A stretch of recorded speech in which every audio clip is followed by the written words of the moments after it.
Mga empleyado sa City Hall sa Mandaue gi-surprise drug test kaganiha ang magpositibo na miligro. Ang detalye ni Nico Sereno.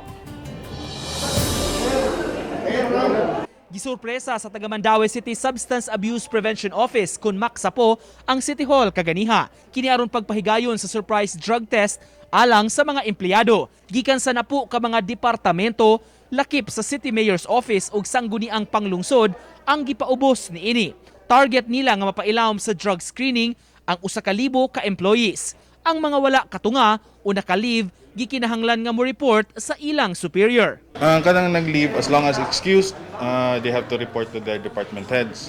Ang katong ni-refuse, we will be making a report sa sila department heads nga these are the people nga wala ang ni-refuse sa test. Matud sa dakbayan, zero tolerance policy ang ipatuman kung may magpositibo sa initial screening ingon man sa confirmatory test.